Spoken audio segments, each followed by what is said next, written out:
Empresários moçambicanos reclamam da sobrecarga dos impostos no exercício da sua atividade. 4 autarquias da província de Manica recebem hoje autocarros para o transporte de passageiros. Niassa continua sem investidores para explorar reservas de carvão mineral estimadas em 800 milhões de toneladas.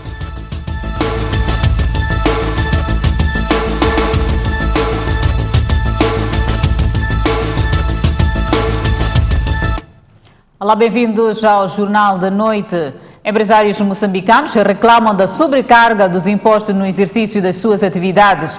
O governo reconhece e promete encontrar saídas para reverter o cenário. Os homens de negócio em Moçambique levaram esta sexta-feira em Maputo, durante o 7º Conselho de Monitoria do Ambiente de Negócio, uma série de constrangimentos no desenvolvimento da sua atividade. A carga fiscal foi um dos pontos mais criticados pelos empresários. Se nós pagamos 32% do IRPC no fim do ano, por exemplo, de 2018, vamos pagar o IRPC, nós depois adiantamos o IRPC para o ano seguinte. Claro que é escalonado, mas fazemos o adiantamento. Então estamos a falar de 32%, depois estamos a falar de mais 32% do lucro. Se o lucro é 100, já estamos a falar de 64%. E depois estamos a contar que a economia, neste momento, está a baixar a produção das empresas. Quando nós solicitamos à autoridade tributária o reembolso, porque aquele adiantamento não corresponde àquilo que foi a produção das nossas empresas, não temos esse reembolso. Embora reconhecendo avanços na melhoria do ambiente de negócios, o setor privado diz que persistem problemas antigos. Por exemplo, o problema do arquivo no Instituto Nacional de Segurança Social, onde se cobram contribuições de mais de 10 anos e cujos comprovativos já não existem nesta instituição. Muitas das vezes estas contribuições estão pagas, estão regularizadas, mas a informação não foi devidamente carregada nos sistemas informáticos e, como tal, os empresários neste momento estão a ser penalizados por estas questões. E a penalização é das mais variadas, desde o tempo que o empresário tem que alocar à sua instituição à procura destas justificações, nos seus arquivos que muitas vezes por acaso tem, ok? E até à impossibilidade de ir buscar as certidões de quitação e outros documentos que são necessários para realizar os seus negócios. Todo o nosso saber está à vossa disposição. Em resposta às preocupações colocadas pelo patronato, o governo começou por reconhecer os problemas levantados pela classe empresarial, mas assegurou estar a trabalhar para que se encontre um equilíbrio entre o que é cobrado e produzido. Queremos é ter uma alíquota baixa, mas que as penalizações sejam extremamente pesadas para aqueles que não cumprem. Porque, como sabem, o imposto, por ser imposto, é sempre difícil por toda a gente a pagar.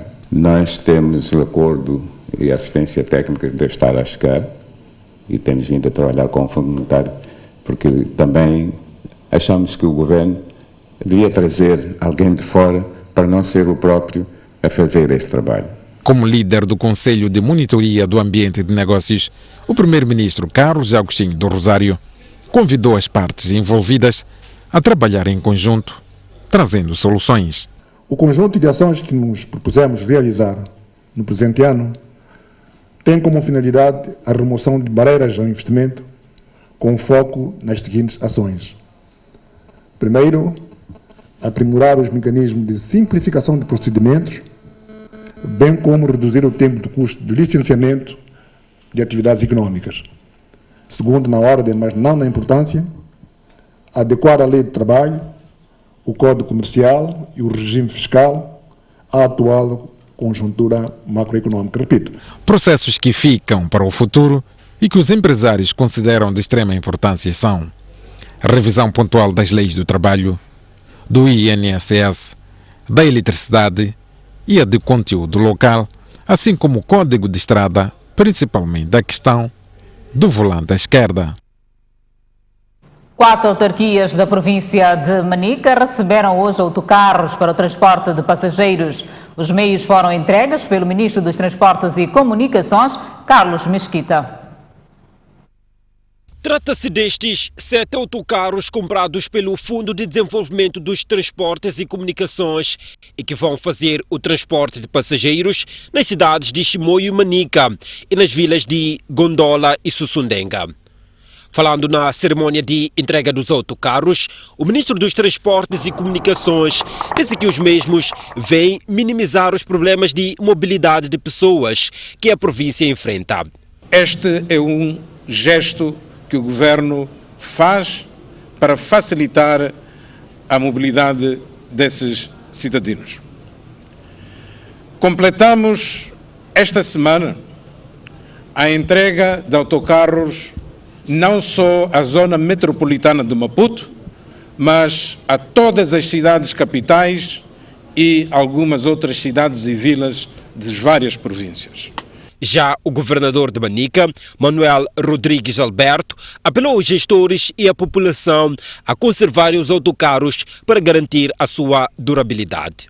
Voltar a reiterar o nosso apelo, que é no sentido de capitalizarmos este grande esforço do nosso governo de resolver os problemas de mobilidade urbana e mobilidade interdistrital.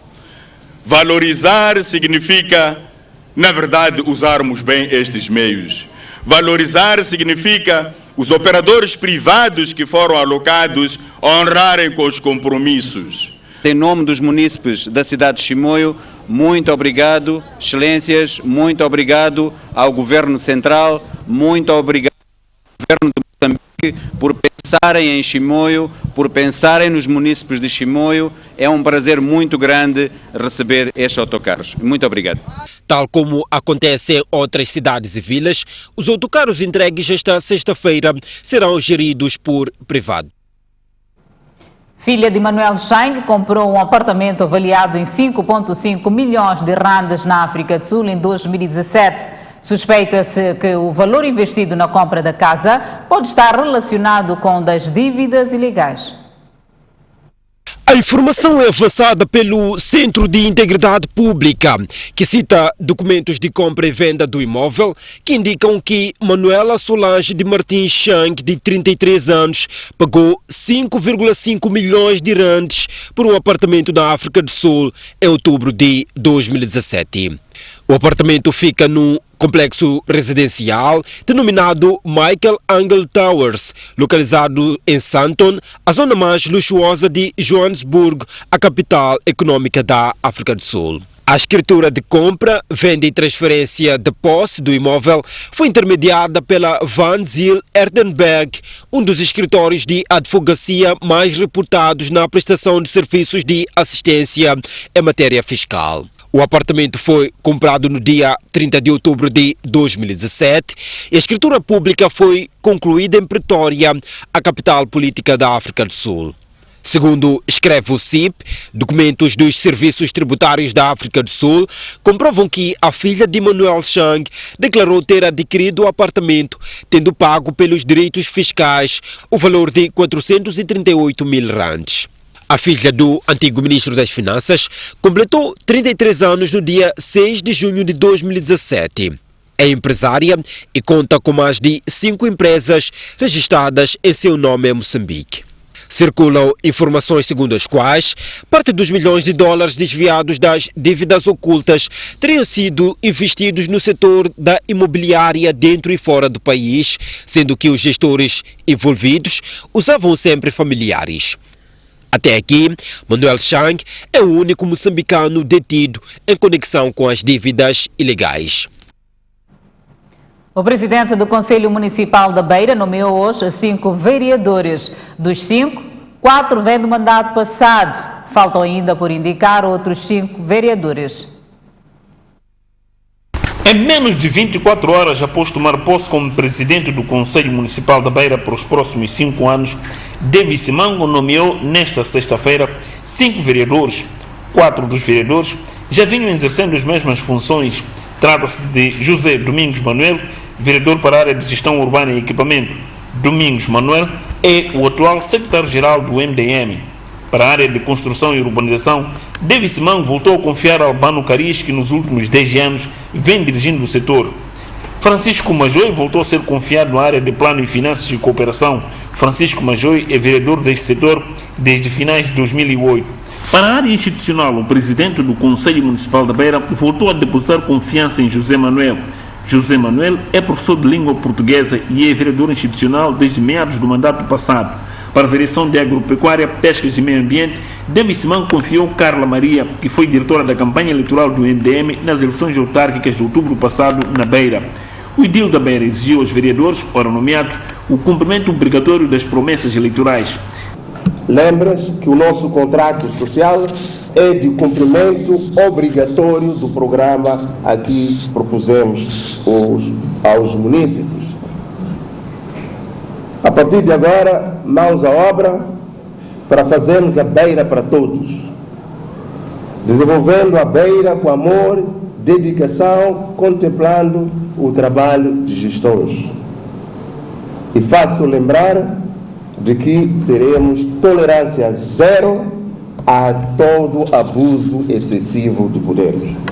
Faltam assim nomear 5 outros vereadores para as áreas de juventude e desporto, educação e cultura, saúde, mulher e ação social, indústria e comércio e transporte. Aos vereadores que terminam as funções, vai um abraço amigo pelo fato de, ao longo desses 5 anos do nosso mandato que terminou, terem me ajudado a atingirmos os níveis de satisfação.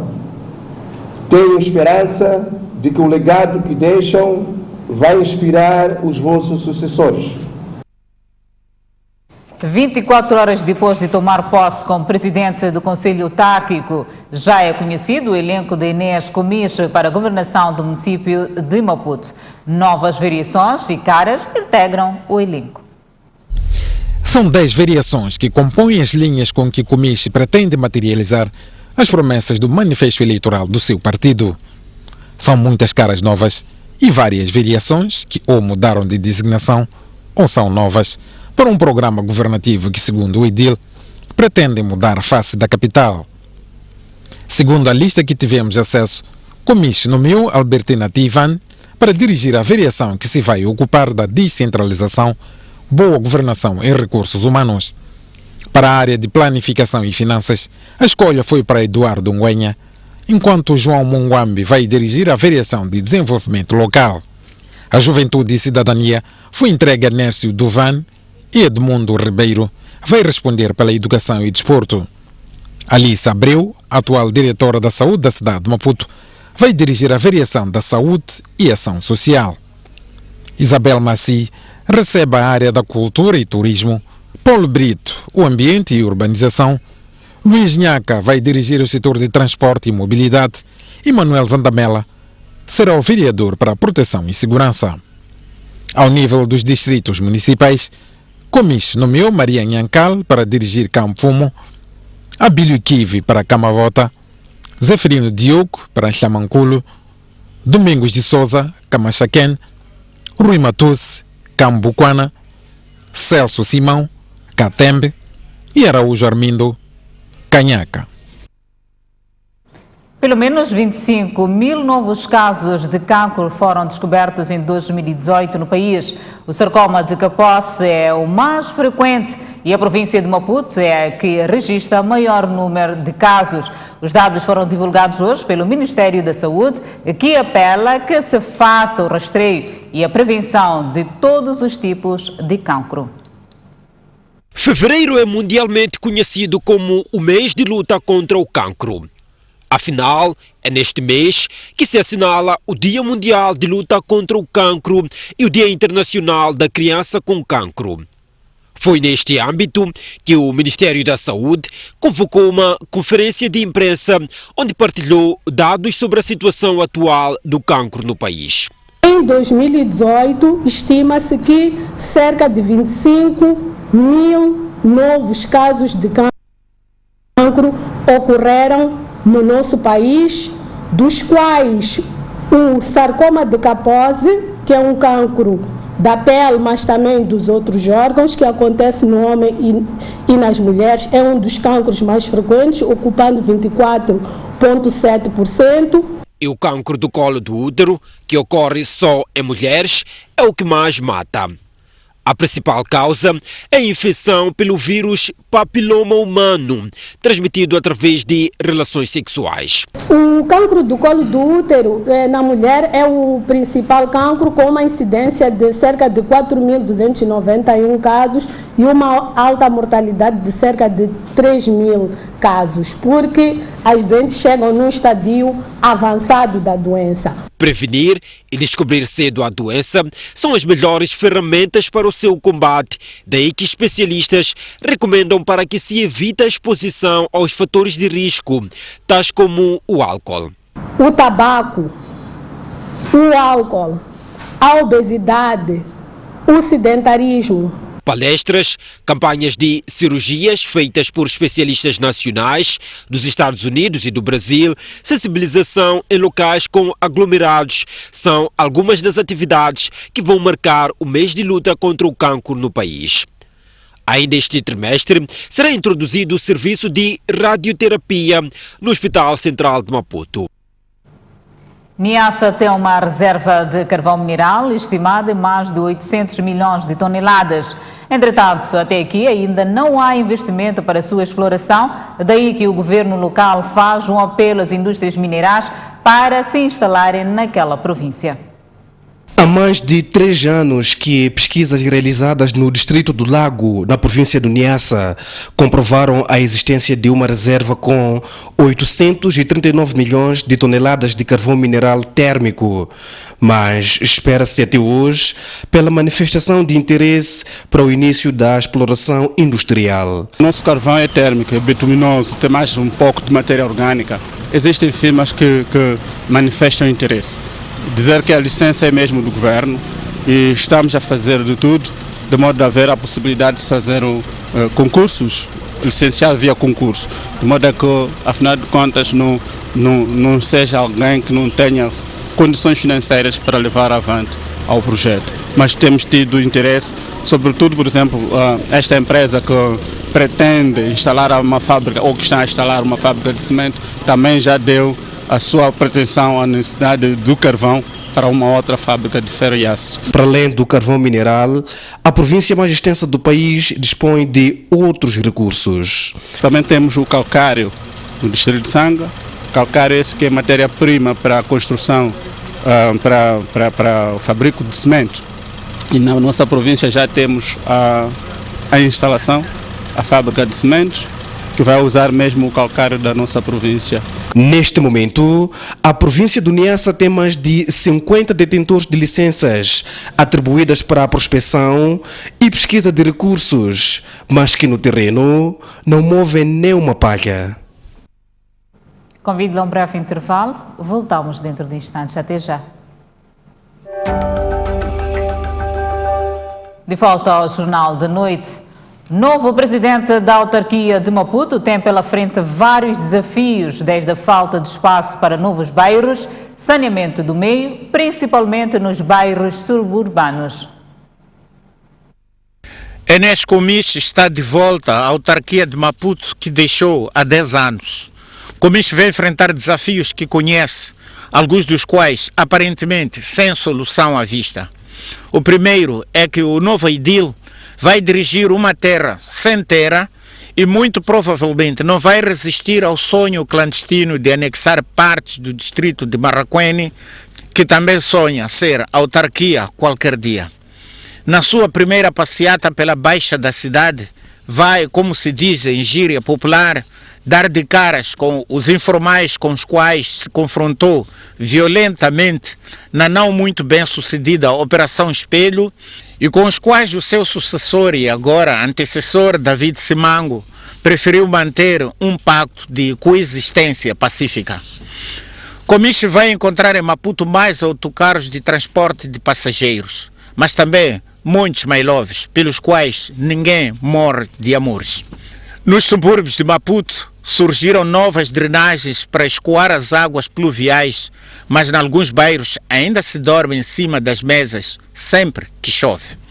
Ainda assim, o novo edil mantém a convicção de que Maputo pode ser um local mais agradável para se viver. Tudo faremos para melhorar as condições de vida nos bairros, abrindo mais acessos expandindo a iluminação pública e a rede de abastecimento de água e organizando a prática do comércio informal. Enéas Comiche deixou ainda em sonho a ligação Maputo-Catembe por ponte e hoje encontra uma realidade que torna as terras de Catembe uma fonte potencial de conflitos. Enfim, são alguns dos desafios que os munícipes esperam ver geridos da melhor forma neste novo consulado. Durante o mês de fevereiro, a Ordem dos Contabilistas e Auditores vai realizar o controle de qualidade em todas as firmas de auditoria e contabilidade para ajustá-las aos padrões requeridos internacionalmente. Desde 2009 que o país aderiu aos princípios e pressupostos que regem a preparação das demonstrações financeiras ao nível mundial.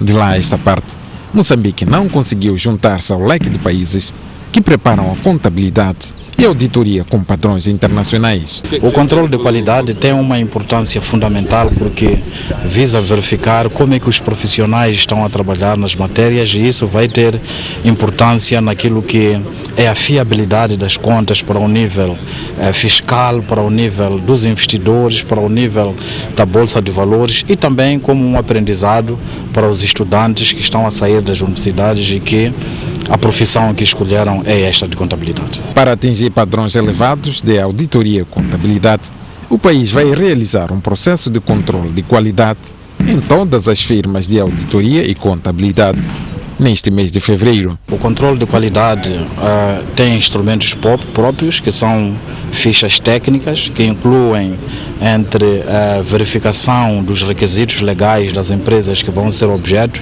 e dos profissionais que estão a ser objetos, assim como avaliação também de qualidade daquilo que é a informação contabilística que é produzida nessas empresas. Portanto, há instrumentos técnicos que visam filtrar os balanços e as demonstrações de resultados no sentido de verificar se as contas representam de forma apropriada e adequada aquilo que é a realidade patrimonial das empresas. Esta atividade também visa receber uma equipa da Federação Internacional de Contabilistas, na qual o país espera ingressar já em 2020, depois de reunir todos os requisitos necessários para o efeito. O bastonário da Ordem dos Contabilistas e Auditores de Moçambique falava no contexto da comemoração do Mês Internacional do Contabilista. E na página internacional, o presidente Nicolás Maduro nega a entrada de ajuda humanitária para a Venezuela pelo fato de ter sido Juan Guaidó a fazer o pedido. Países em apoio a Guaidó continuam a fazer pressão sobre Maduro para que convoque eleições presidenciais. O braço de ferro entre Juan Guaidó e Nicolás Maduro é o que faz com que milhões de venezuelanos não recebam ajuda humanitária alocada em Cúcuta, cidade colombiana junto à fronteira com a Venezuela. Foi Guaidó, o autoproclamado presidente da Venezuela, que pediu ajuda humanitária, mas Maduro ordenou ao exército que bloqueasse as estradas para impedir a transição da ajuda humanitária. O Uruguai acolheu a primeira reunião do Grupo de Contacto Internacional para a Venezuela, constituído por Portugal, Espanha, Itália, França, Alemanha, Reino Unido, Holanda e Suécia, e por 5 nações da América do Sul, Bolívia, Costa Rica, Equador, México e Uruguai. O grupo apelou à entrega urgente da ajuda humanitária e a realização de eleições livres e decidiu enviar representantes para se reunir com Maduro e Juan Guaidó. O apelo ao diálogo foi recebido por Nicolás Maduro, mas ele contesta a entrega da ajuda humanitária, considerando um show de Juan Guaidó. A ONU chegou às mesmas conclusões que a Turquia, segundo as quais a morte do jornalista saudita foi, de facto, premeditada. Jamal Khashoggi foi assassinado dentro do consulado saudita em Istambul. Parece não restar mais dúvidas que a morte do jornalista saudita Jamal Khashoggi foi planeada. A conclusão obtida pela Turquia e a CIA também foi alcançada pela relatora especial das Nações Unidas, Agnes Callamard, que acusa funcionários do Estado da Arábia Saudita como responsáveis pela morte do ex-correspondente do Washington Post e crítico do regime saudita. A relatora especial da ONU acrescenta que este crime constitui a mais grave violação do direito fundamental de todos, que é o direito à vida. O assassinato de Khashoggi dentro do consulado saudita em Istambul teve condenação de maior parte da comunidade internacional, incluindo organizações não governamentais como a Amnistia Internacional. O líder do Estado Islâmico, Quas, que sofreu um golpe de Estado no seio desta organização terrorista no mês passado. A informação avançada pelo jornal britânico The Guardian, Abu Bakr al-Baghdadi, líder do grupo extremista Estado Islâmico, terá escapado de um golpe de Estado no mês passado dentro da organização. A tentativa de usurpação do poder foi movida pelos estrangeiros que se juntaram aos militantes extremistas na Síria. Entretanto, Abu al-Baghdadi terá escapado a tempo e agora procuravam-se vivos ou mortos envolvidos no atentado. Atualmente, as forças militares do suposto califado chamado Estado Islâmico encontram-se encurraladas no leste da Síria, controlando apenas 1% do território sírio. Al-Baghdadi foi escolhido para liderar o Estado Islâmico em 2014, grupo que luta para impor a lei islâmica no mundo. Convido-lhe a um breve intervalo, mas antes a previsão do estado do tempo para amanhã. Na zona sul do país, Maputo 33 de máxima, 23 de mínima, Xai-Xai 31 de máxima, 22 de mínima, Inhambane 30 de máxima, 24 de mínima. Para a zona centro do país, Beira 30 de máxima, 27 de mínima, Chimoio 29 de máxima, 18 de mínima e Quilimane 32 de máxima, 25 de mínima, Tete 33 de máxima, 25 de mínima. A zona norte do país, Nampula, 30 de máxima, 21 de mínima, Pemba, 30 de máxima, 25 de mínima, Lixinga, 24 de máxima, 16 de mínima.